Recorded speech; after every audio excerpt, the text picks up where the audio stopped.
Meus queridos irmãos e irmãs, acabamos de ouvir uma das páginas mais belas do Evangelho de João, esse relato das bodas de Caná, que traz para nós assim muitas mensagens concretas para a nossa vida cristã, para a nossa vida de fé. A nossa equipe de liturgia, como sempre, muito criativa, preparou toda a ambientação para nos ajudar a rezar, a vivenciar melhor esse sinal de Jesus. Aqui estão duas talhas imensas que a equipe encontrou. Eles encontram tudo, viu, gente? Depois aqui um casal, porque foi numa festa de casamento, e o tema ali na mesa da palavra, o tema da alegria, que é o tema central do Evangelho de hoje, da liturgia de hoje. A alegria que vem do vinho novo que é Jesus, da nossa fé. Mas vejam, queridos irmãos e irmãs, na primeira leitura, o profeta Isaías fala que Deus tem uma relação de profundo amor, de comprometimento com cada um de nós, com o seu povo, com Jerusalém. Jerusalém somos nós, o povo de Deus, a igreja. Então vejam, e Deus não descansa, Ele não quer descansar enquanto não implantar a justiça e a salvação. Justiça e salvação. Esse é o desejo de Deus. É lógico que tudo isso se realizou na pessoa de Jesus. Jesus é a salvação do Pai e Jesus é a justiça do Pai. Porém, mesmo tudo isso já tendo acontecido na pessoa de Jesus, no mistério da paixão, morte e ressurreição de Jesus, nós precisamos concretizar essa justiça entre nós. Precisamos tornar essa justiça algo palpável. E aí depende de cada um de nós fazer com que de fato a justiça aconteça. E que ninguém descanse enquanto a justiça não acontecer. A justiça para todos. Depois, vejam, nós também precisamos tornar a salvação concreta em nossa vida. Nós já fomos salvos e redimidos pelo sangue precioso de Cristo. E precisamos viver nesse mundo como pessoas que já foram salvas. Portanto, viver com alegria, com esperança e tornar essa salvação concreta. Alguns filósofos questionam: como é que vocês têm fé na vida eterna? Como é que vocês acreditam na salvação se vivem tristes, sem alegria? Tem alguma coisa errada. Então, não podemos descansar enquanto a justiça de fato não acontecer, enquanto essa salvação que Jesus trouxe para nós não se concretizar também na nossa história, nas nossas relações. Depois, a primeira leitura termina dizendo que assim como o noivo se alegra com a esposa, assim Deus se alegra conosco. Vejam que interessante, Deus se alegra conosco. A mãe, o pai sempre tem alegria quando o filho está bem, quando o filho escolhe um bom caminho. Isso causa alegria, contentamento nos pais. Assim é Deus. Quando nós vivemos a nossa fé, quando nós lutamos pela justiça, quando nós procuramos concretizar a nossa salvação, Deus se alegra conosco. Nós temos um Deus que se alegra com os seus filhos. Não é que fica lá espiando e triste, revoltado. Ele se alegra na medida que nós concretizamos a justiça e a salvação, que é o desejo de Deus para nós. Depois vejam a segunda leitura, que interessante, né? São Paulo diz que o mesmo Espírito Santo de Deus que governa a igreja, que está presente em nós, o mesmo Espírito Santo distribui os dons, os carismas, os talentos, para enriquecer a sociedade, para enriquecer a igreja. E aí aparece a expressão diversidade, que é uma expressão muito forte, própria do cristianismo. A diversidade na unidade. Cada um é cada um, mas mesmo sendo diversos, nós fazemos parte do mesmo corpo, que tem Cristo como cabeça. Mas Paulo diz que todos os dons são distribuídos em função do bem comum. Veja essa expressão, bem comum, que tem desaparecido um pouco do discurso atual. As pessoas estão buscando o seu próprio bem, estão deixando de lado o bem comum, o bem dos outros.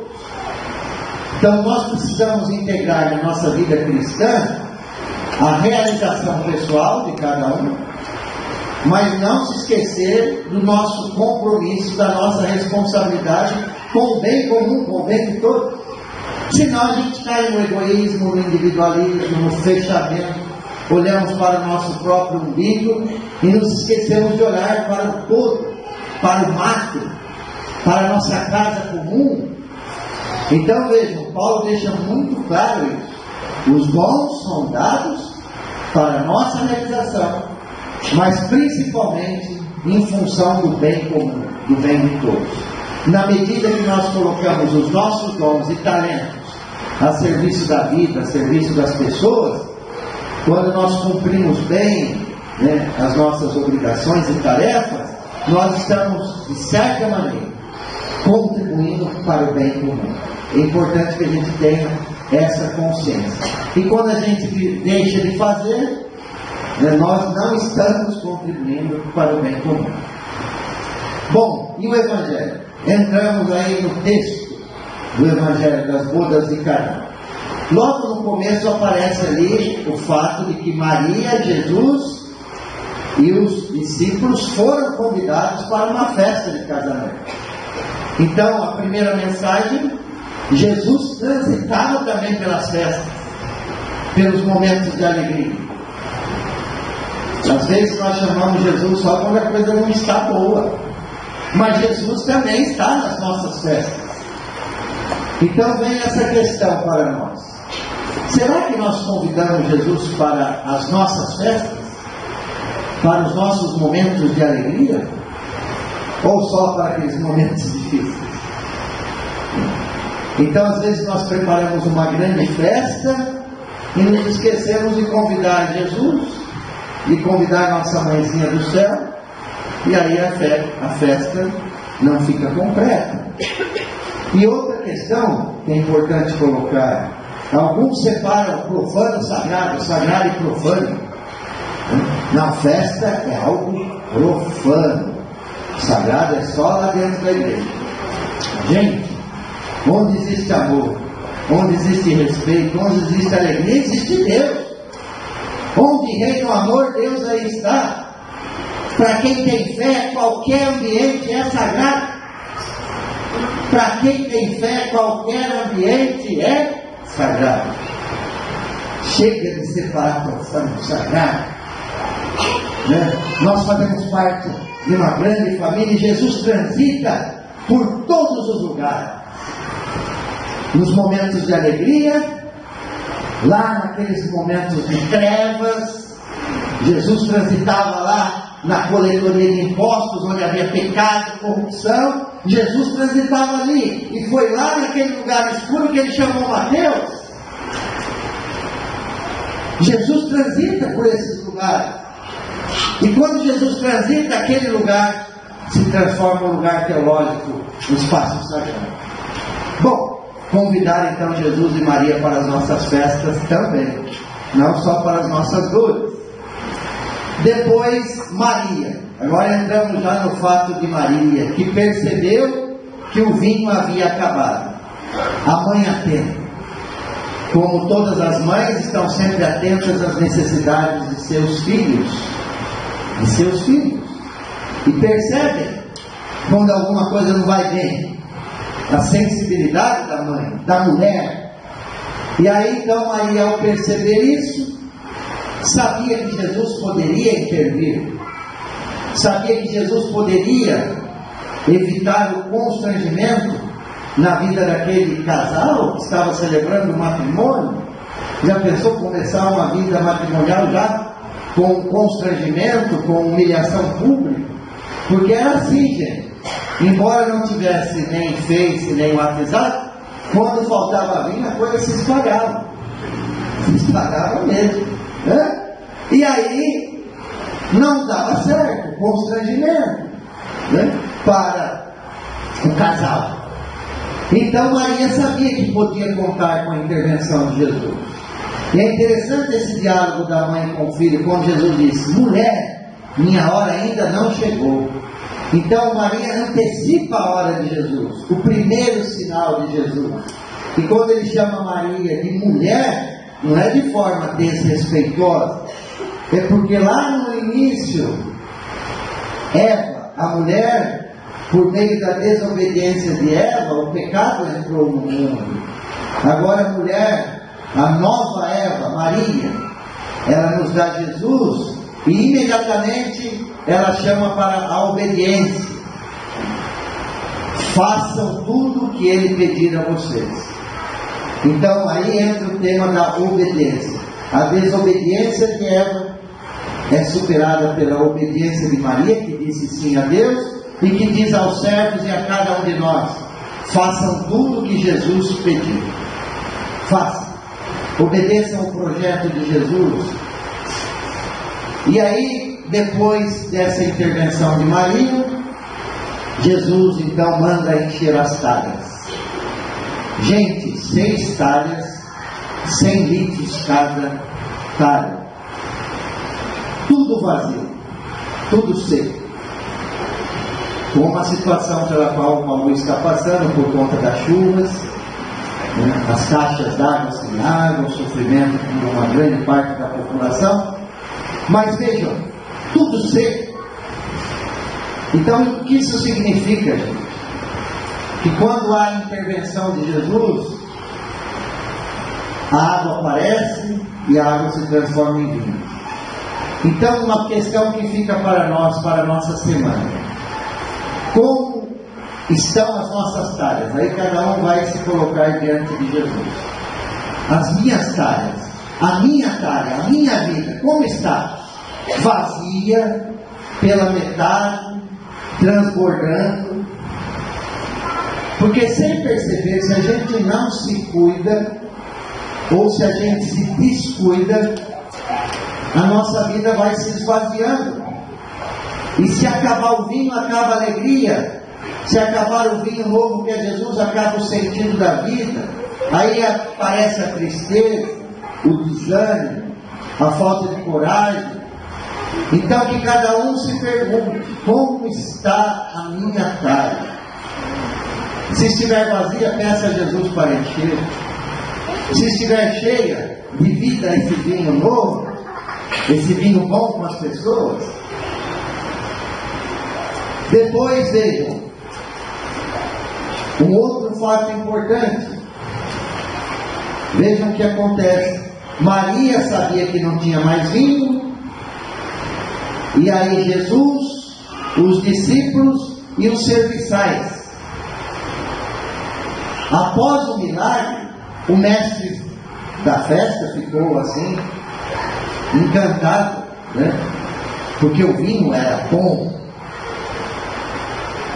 Mas nem o mestre sabia de onde tinha vindo aquele vinho tão bom. Então, qual é a mensagem? Jesus realizou esse milagre de maneira muito discreta. Ninguém aparece no texto agradecendo a Jesus, obrigado, aplaudindo Jesus. Não, Jesus age assim, a partir do pedido de sua mãe, resolveu uma questão pontual, de maneira muito discreta, sem necessidade de aplauso, de reconhecimento, de barulho, né? E aí o texto diz que Jesus manifestou a glória de Deus, e foi o primeiro sinal de Jesus. Então aqui tem uma diferença entre milagre e sinal. O milagre é a transformação da água em vinho, mas o mais importante no texto de hoje é o sinal. Sinal é aquilo que sinaliza, como diz a palavra, que identifica, que mostra quem é Jesus, quem é Deus. Jesus, com esse milagre, ele sinaliza que Deus é sensível e serviçal. Aqui está o sinal. Se a gente ficar em um milagre, ótimo, abre um vinho, a festa continua, está tudo resolvido. Não. Do milagre a gente chega ao sinal, algo mais profundo. E João usa a expressão sinal. Sinal é aquilo que nos garante quem é Deus, como Deus age. E o sinal que Jesus manifesta é esse. Nós temos um Deus, gente, que é sensível às nossas necessidades e que está a nosso serviço para que a festa e a alegria não acabem. Esse é o rosto de Deus que Jesus manifesta hoje. Essa é a glória de Deus. Quando a gente fala em glória de Deus, a gente pensa em coisas grandiosas. A glória de Deus é justamente o serviço e a sensibilidade. Nós podemos glorificar a Deus como? Sendo sensíveis às necessidades dos outros e nos colocando a serviço dessas necessidades. E aqui está a razão da nossa alegria. Por isso o tema de hoje é alegria, o vinho é alegria. Então vejam, se nós sabemos que Deus é sensível e serviçal, aqui está o motivo da nossa alegria. E o motivo da alegria de Deus qual é? Que os seus filhos, que nós sejamos também pessoas sensíveis e serviçais. Se queremos glorificar a Deus, não é com barulho, é sendo sensível e serviçal. Essa é a glória de Deus que está faltando. E para terminar, queridos irmãos e irmãs, o tema de hoje é muito extenso, mas eu só termino o seguinte. Então nós temos o vinho novo, que é Jesus, o vinho bom. E aí cabe a cada um de nós agora verificar como estão as nossas talhas e que tipo de vinho nós estamos consumindo. Aqui no sentido simbólico. A alegria não vem da embriaguez. A alegria vem do fato de sabermos que Deus é sensível e serviçal. Que Ele tem um vinho novo, uma proposta nova, um vinho bom. Então a questão que a gente se coloca é essa: qual tipo de vinho eu estou consumindo? Nós temos vários tipos de vinhos por aí. Tem gente que escolhe aquele vinho que não é bom e passa a vida toda de ressaca e a alegria desaparece. Se a gente quer ter uma alegria verdadeira, duradoura e não efêmera, se a gente não quer ter dor de cabeça no dia seguinte, é melhor escolher o vinho bom. E o vinho bom é Jesus, a razão de nossa alegria. Louvado seja o nosso Senhor Jesus Cristo.